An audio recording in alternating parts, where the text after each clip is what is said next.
Hello students, welcome to class 10 physics class. Today we started another new chapter, that is human eye and colorful world. So as you know, for this pandemic situation, some of the topics are deleted. So from this chapter also some topics are deleted.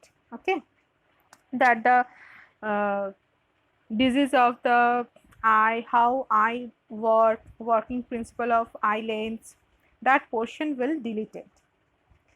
But this chapter is, because this chapter is related to the human eye, so in this video I will just briefly I will explain the construction of human eye, but this is not included in your syllabus.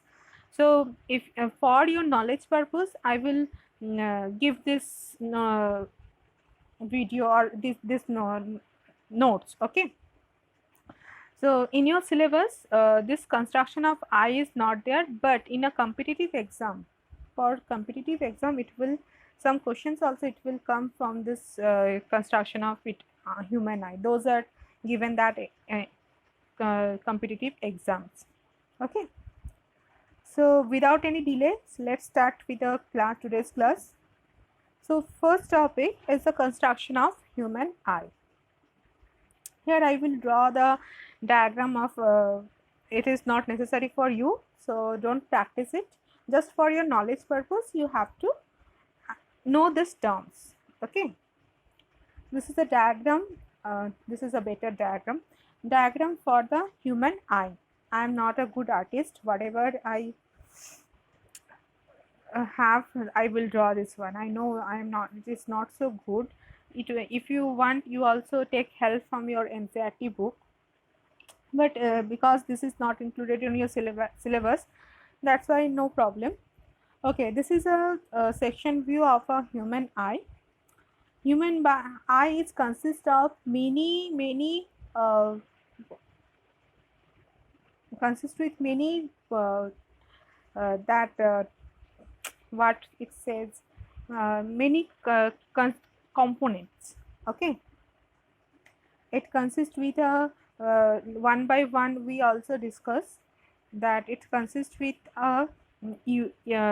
many components or many terms related to the human eyes. So first here you see that first component is sclera, or first part of the eye is called sclera, then cornea, then iris. Sclera, that is the outer covering or protective tough white layer, is called sclera, white part of the eye. You see in your eye, inside in the mirror, you see that the one white part over there, that white part is called sclera. In this figure you see that it is mentioned over there, this is a white part, this one is a sclera. After that it is a cornea. Cornea is in the front transparent part of the sclera, which we see in a mirror. The front transparent part of the sclera is called cornea.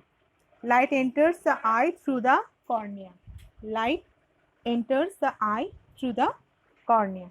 Okay, in this figure you see that this is the after sclera, the second part is the cornea.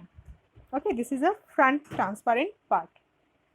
Next one is a iris, a dark muscular tissue and right ring-like structure behind the cornea are known as iris. Whatever we see inside our eye, that white black part you see in your eye very carefully in the mirror, you see that one black part over there with some muscles over there. Somebody have this color is black, somebody has maroon, somebody has blue color.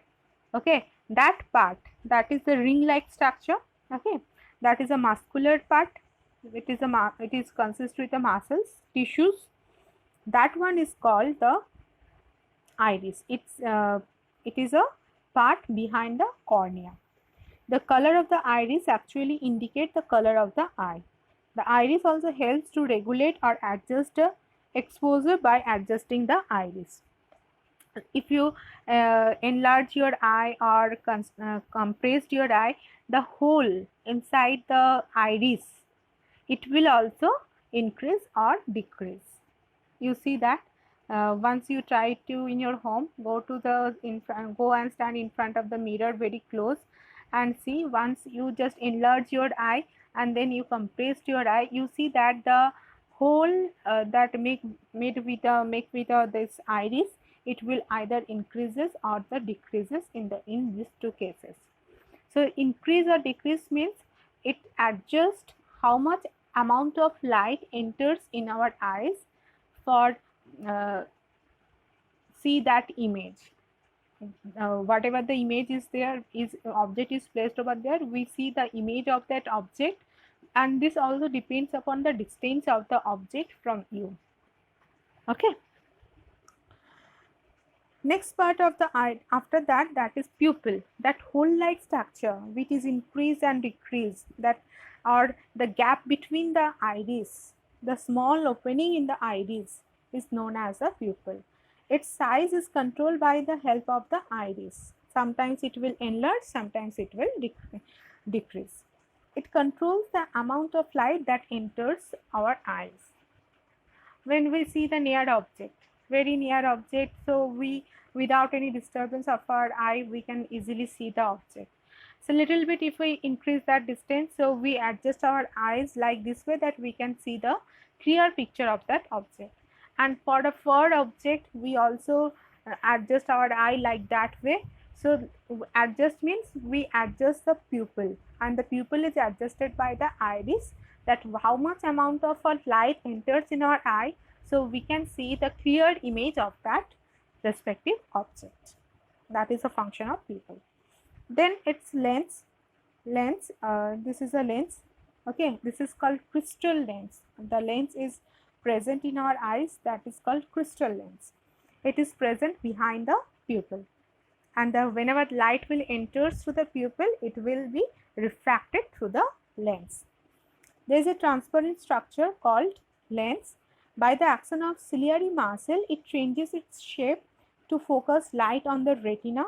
It becomes thinner to focus distant object and become thicker to focus near object. Okay, because this is a crystal and convex, our lens is a convex lens.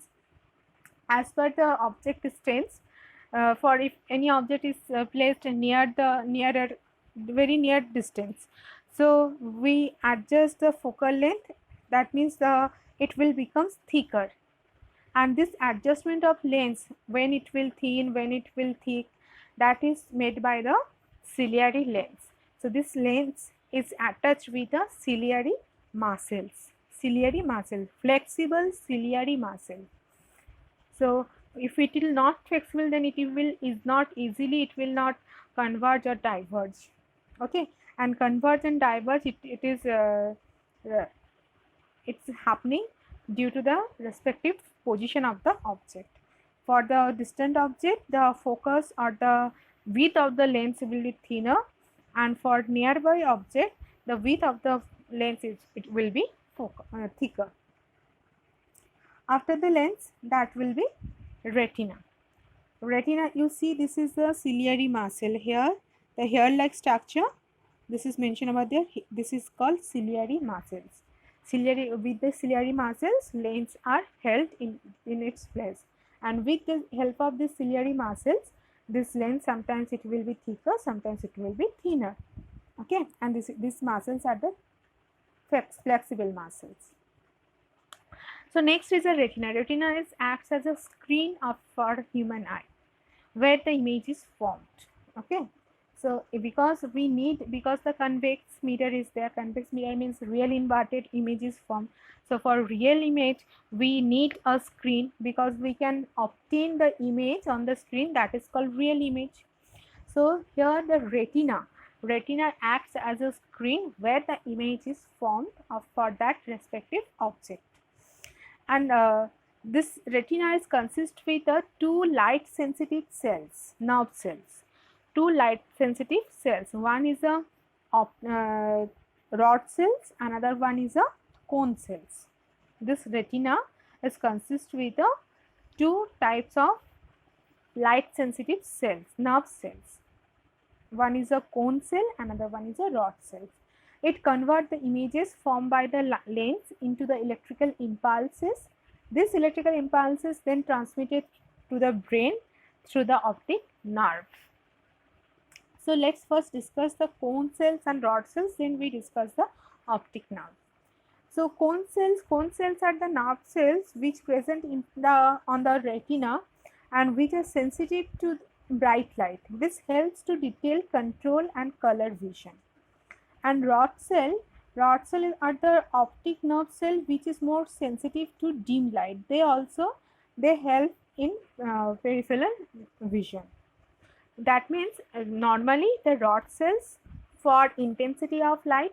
So we can easily understand where the more light is there and where if any room is very less amount of, so we can say that it's a very bright light, it's a very dim light, dull light. So that we can distinguish because of this rod cells. And cone cells, we can distinguish between the colors. She or he wears a red color of light, the color of that object is blue, the color of that object is orange. So we can distinguish or differentiate between the colors because of this cone cells. So cone cells are sensitive for color and rod cells are sensitive for intensity of light. If more intensity is there, that means brighter light. If less intensity is there, that means dull light or dim light. Clear? I hope it is clear. So if you remember like this way, that rod cells are sensitive for intensity of light and cone cells are sensitive for color of light. It can differentiate between the colors and rod cells are differentiate between the intensities of the object, light. Then we discussed that optic nerve. Optic nerve are the two types. Already we discussed that cone cells and cones and rods also are two types of optic nerve which present on the retina. And once here, if the image is formed, it will convert it to electrical impulses. Okay, because we know that electrical signals or electrical impulse can travel very fast in a second, fraction of second, one place to another place.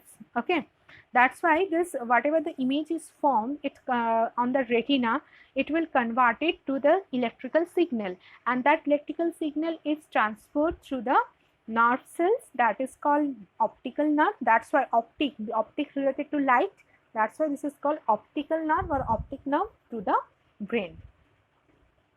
And then the brain will detect what is this object. It is a insect, it is a human being, is it a tree, what is this color. So now the question is, if on the retina, if inverted image is formed, then how can we see the that means we cannot see the inverted image, we see the normal image of the object, because once when on the retina the image is formed, real and inverted image is formed, when it converted to electrical signal and transmitted to the brain, transferred to the brain through the optic nerve, inside the brain it will again it will inverted. So if it again it will be inverted, then it will come its initial position or initial shape. Okay, that's why we can see the objects about the not inverted object image of the object.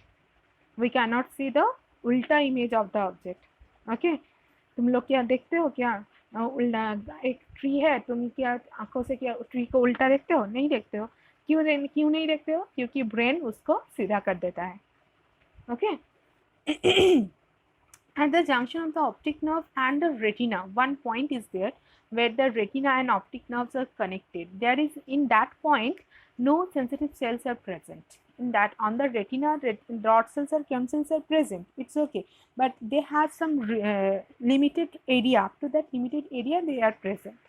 In the connection between in the junction between the optic nerve and the retina, in that point, no sensory nerve cells are present. So if no nerve cells are present, then no intensity of light, no color of light, no image is formed. So if no image is formed, then how can we see the object? So no vision is possible at that point, and that point, that's why that point, the optic nerve and the retina, that junction point is known as the blind spot. Here you see that this is one notch over there, that is called blind spot. In this area, no sensitive cells are present. So above this, on the retina, the sensitive cells are present. But in that point, the no cells are present. So in that point, no vision is possible. That's why this is called blind spot. Okay. So these are about the human eye and their different parts and their functions, how human eye is constructed. Okay. Now the main topic in your syllabus for this year only, that is started from this topic, refraction of light through a prism. In one video we discussed the refraction through a glass slab. Okay, in the glass slab there I will also explain the ray diagram. So mainly inside the glass slab we say that no refraction takes place, just it will be shifted parallelly. Whatever the incident ray and the emergent ray are parallel to each other. So we can say that if we remove the glass slab, we can see that the incident ray and the emergent ray are parallel to each other. So they will shifted parallelly. This is called lateral displacement. Okay. So now today we discuss the refraction of light through a prism. So first we discuss what is prism. Prism also a transparent object like a glass slab, but its structure is triangular structure. Normally it looks a triangular structure, but it consists with a three rectangular face. One is a base, another two rectangular face are the refracting surface where the refraction takes place.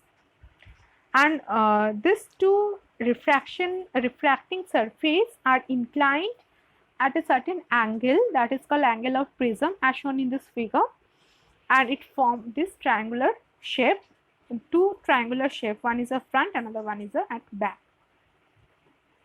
So glass prism is a transparent object having two triangular ends and three rectangular sides. The refraction of light in glass slab is different from the glass prism is different from a glass slab. This is because in glass prism, incident ray of light is not parallel to the emergent ray of light. When we discuss the ray diagram, or when we see the ray diagram through the prism, we see that the emergent light, it will not parallel to the incident light. That means here truly the refraction process takes place inside the prism, but in a glass slab what happens, it will be parallel to each other. This is the difference between the prism and the glass slab. And another one, glass slab has two parallel sides also, equal parallel sides also, length are equal, width are equal, sides are equal, opposite sides are equal. That because of that the emergent ray and the incident ray are parallel to each other. Okay. So in this figure you see that the angle of prism, most of the maximum cases the angle of prism will be 60 degree. Another one prism also is available, that is called right angle triangle prism. So in that prism, one angle is 90 degrees, so other two angles are the 45 degree. Otherwise, whatever the normally we get from the market, the prisms, that will be 60 degree. Okay. So in this figure you see that ABCD and ABEF and EFDC, these three are the rectangular sides. In these three rectangular side, ABCD and ABEF, these two are the refracting surface where the refraction takes place. Okay. And ADF and BEC and the triangular side, and this triangular side is made because these two rectangular surfaces are inclined to each other at a certain angle, and that angle is called angle of prism. The angle between the two reflecting surfaces, that is called angle of prism. Angle of prism is denoted by capital A. So when a ray enters the glass prism, it will get deviated two times. First, when it enters in a glass prism, and second, when it comes out of the prism. Because if you take one prism, so in left side and right side the air mediums are present. So once the light will enter from air medium to glass medium or the prism, inside the prism, then and from the another side prism to again an air medium. So the reflection will take place two times. One First one, when the light enters into the prism. Second, when light comes out from prism to the first window, comes out from the prism. This is because the refracting surface of the prism are not parallel to each other. That's why it is not made with a parallel to each other. Otherwise, that second time, whenever it will refract it to the second time, so it will not happening. Also, when the ray of light passes to the prism, it bends towards its base. Towards base means that the surface CDFE, towards the base. So let's see the ray diagram. When we see the ray diagram, then it is clear how it will deviated from its path, or how it will refracted. So I hope this is clear, the construction of prism and the working of prism. This is a diagram or image of the prism which we get in the normally in the market or in a shop. This is a prism. This one surface is here. We see that one rectangular surface, and opposite side another one rectangular surface. So if we consider one surface where the light enters from air medium to glass medium, so from another surface the light comes out from prism to the air medium. And this is the ray diagram for glass prism. Here you see that AB is an incident ray. It is incident. Suppose the prism is placed inside the air medium. So the first AB is incident. During this incident process, the light enters into the glass prism from air medium. So air medium is a rarer medium, and glass medium is a what? Denser medium. So when the light will enters from rarer to denser medium, its speed decreases. So what happened? It moves. What happened? You know this one. You write in a comment box what happened when a light enters into from the rarer medium to the denser medium. Rarer medium to the denser medium. We know that its velocity or speed decreases. Then if the velocity decreases, then what happens? It will bend towards the light, towards the normal, or it bends away from the normal.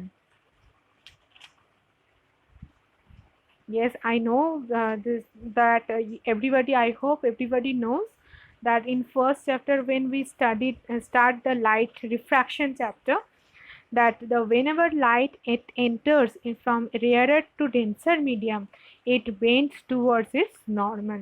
It bends. Here you see that now from this figure you give the answer. N dash is a normal. Okay. So the original path will be with a dotted line and extended up to E. And so it will bend towards the normal. See here, BC is a refracted light. So BC it's towards the normal. So whenever rays of light travel from rarer to denser medium, it moves or it bends towards the normal. So AB is the incident light. It is incident on the one rectangular surface of the prism. After diffraction, the rays of light is deviated from its path or refracted through the prism, and it followed the path that is BC. It bends towards the normal. Now when the light reaches the point C, now CD is a emergent ray. Again, now the second time it will refract it.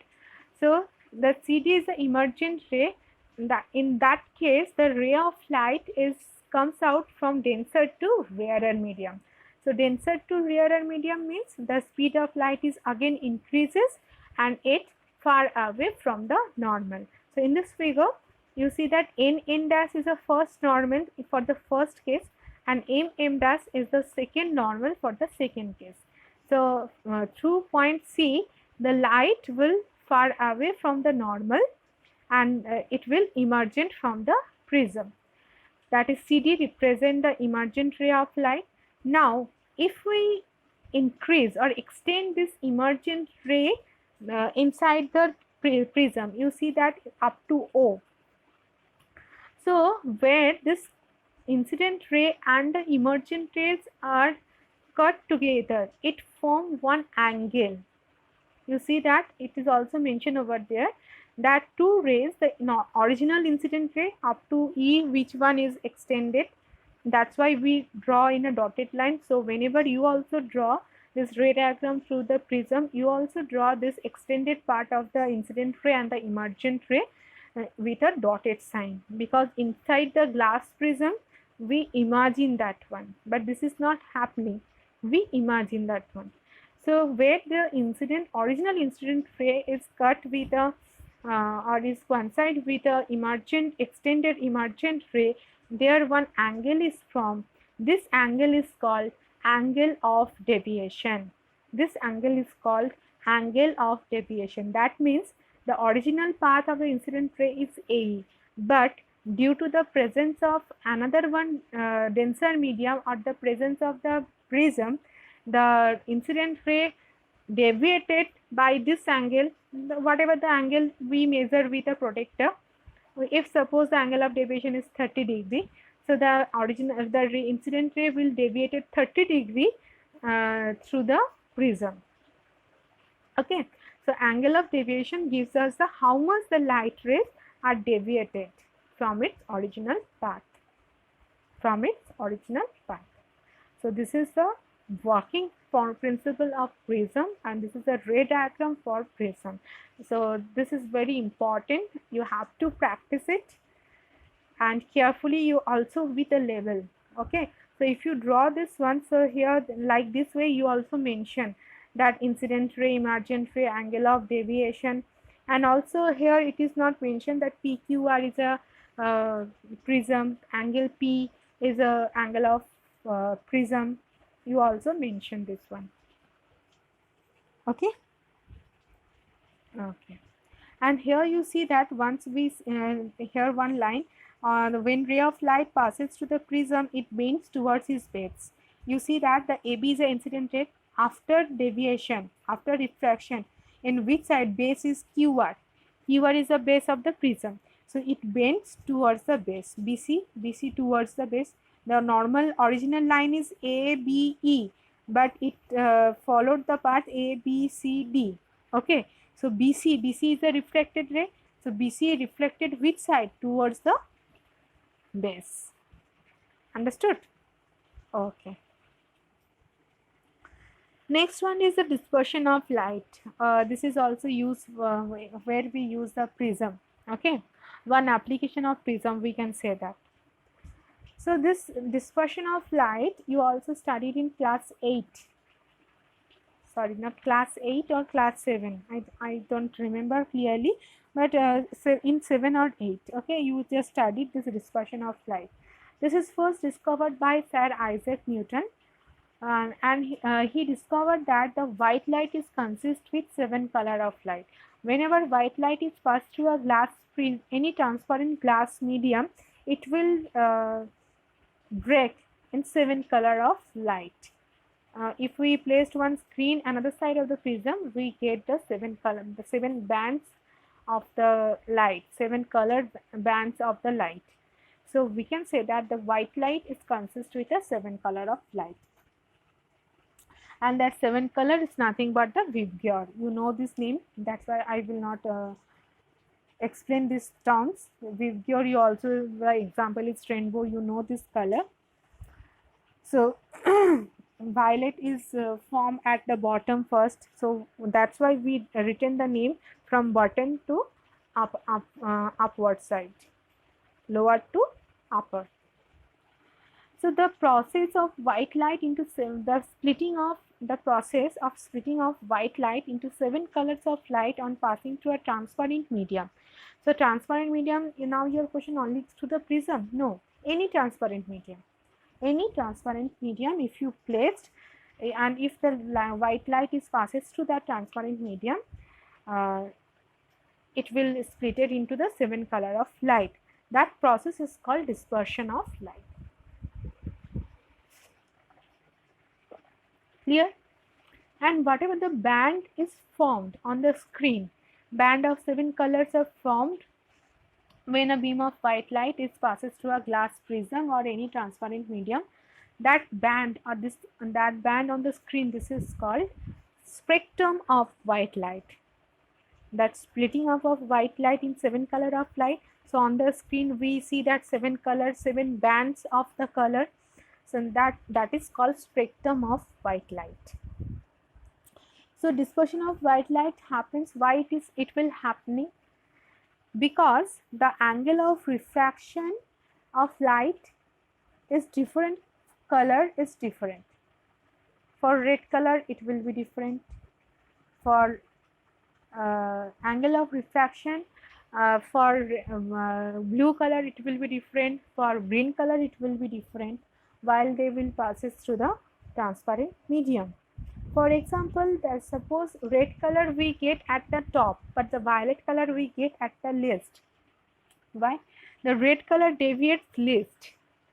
The red color deviates very least. Instead of red color, the violet deviated most. If it will deviate it most, then it will bend at bottom whenever it refracted through the second medium. So the second surface of the prism, suppose here we consider the transparent medium is a prism. So in the second case, so it will deviate it most. So the ray of light it goes and form the violet color at the bottom of the screen, and the red color is deviated very least. The one reason also behind the wavelength also be there. Okay, so it will deviate very least. That's why we get the red color at top, upper part of the spectrum. You see that this is the diagram for splitting up of white light in 7 color of light. So you see that from the surface PR, the violet color is deviated most. That means the angle of deviation is greater for violet and very less for the red. Very less for the red. So it will maximum deviation violet, then indigo, then blue, then green, then yellow, then orange, and at top it will be red. These are the spectrums. This 7 color band of light, this is called spectrum. And this is a white screen where we get this spectrum. And this total process is called dispersion of light. And AB is a white color of light. Now my question is there. So this AB is not called a monochromatic light. Monochromatic means it's single color of light. For example, sodium light. Sodium light in higher studied, if you studied with a physics, then one practical also be there with a sodium light. This sodium light is consist with a yellow color of light. No other colors are present. That type of lights are called monochromatic light. But the white color, inside the white color, the 7 colors of light are present. So the white color light is not a monochromatic light. Now in place of a white color of light, if we take any monochromatic light, suppose the sodium light, so what happens? So on through the PR surface, when it will be refracted on the screen, we get only the one color. We get only the one color, that is yellow color light, nothing else. Okay. That's why that for dispersion purpose we use the white color of light, the sunlight or the bulb light. I hope it is clear. Now recombination of spectrum of color. So we can say that we also prove that the white color of light is consist with a 7 color of light. Now my question is there, if we combine this 7 color of light, can we get a white color of light? The recombination of spectrum of colors, that will, if we recombine this 7 color of light, then can we get the white color of light? Yes, that is the represented by Newton ring, Newton disc. Also I don't know you do or not, that with a Newton ring on a cardboard or on a disc, if you draw the 7 color of light and if you move that disc very high speed, you see the disc will visible to us, that is a white color. No, the colorful light is there. So we can say that yes, the 7 color of light combines, if we recombine the 7 color of light, we get the white light. But practical purpose, how we can get using the prism, how we can again recombine, or again we can get the white color of light using this arrangement. Here we use the two prisms. The two prisms are placed are opposite direction. One prism, that is PQR, another one P dash Q dash and P dash R dash and Q dash in the inverted positions, ulta position. Okay, so if we do this like this way, if we arrange like this way, then after through the surface P dash R dash on the screen we get the white color of light. But on the surface P dash Q dash, the 7 color of lights are formed, then again they will refract it through the glass prism. So they will deviate it from its path, and they will deviate it like this way, that through the P dash and R dash they will combine together, and on the screen at the outside white screen we get again the white color of light. So through the first prism we get disperse the light will be splitted and 7 color of light. Using the second prism, which is an inverted position, and to the another side P dash and R dash side, we get the, or we can say that the 7 color of light recombine together and form the white color of light during this arrangement. Okay, let's see this language. The spectrum of 7 color of lights can be recombined to form back white light. This can be done by placing two glass prisms side by side, but place the second glass prism in an inverted position as shown in this figure. When white light passes through the first prism, it disperses the light into 7 colors, and when this beam of light enters the second prism, which is placed an inverted position, a white color is obtained when it comes out the second prism. The 7 color of lights recombine to form white light due to the second glass prism, which is placed in a reversed position like this way. So from this we can also say that the white light is consists with the 7 color of light, and if we recombine the 7 color of light, then again we get the white light. And best practical example is the Newton ring or Newton decks. The practical example of the dispersion of light, that is rainbow, which we see during the rainy season. Okay, rainbow is formed, and for rainbows, then my question, we need one transparent medium through which the white color of light is refracted and splitted in 7 color of light. So when the rainbow is formed, then which one is acts as a prism or the transparent medium? The little tiny raindrops. The raindrops, whenever during the rainy season, the raindrops, each raindrop behaves like a transparent glass medium or transparent glass prism, each raindrops. Okay, through which the rays of light are, the white rays of light are travel, or when the sunlight falls on the raindrops and leaves them, then the white color of light are refracted, and the one arc of 7 color of light is formed on the sky. In this situation, the tiny raindrops acts as a glass prism, splitting the white sunlight. Okay, this is the diagram. This is the diagram. The white light falls on the tiny raindrops. It will be refracted. And here the dispersion, total internal reflection of spectrum. The total internal reflection takes place. That's why we see the arc of an rainbow. The violet at least and the red at the top. That's why we see that arc one, because of the total internal reflection. Because from sunlight is present in the air medium, it will again return back to the refraction, it will again return back to the air medium only. So inside the raindrops it will refract it, but after that it will totally internally reflection inside the prism at the point C to D, then from D it will be refracted. B to C it will disperse in 7 color of light, or it will split it. C to D it will totally reflected, all rays of light, all 7 colors of light are totally reflected. If it will not happening, then we cannot see the 7 color of light or the 7 bands of color of the rain inside the rainbow.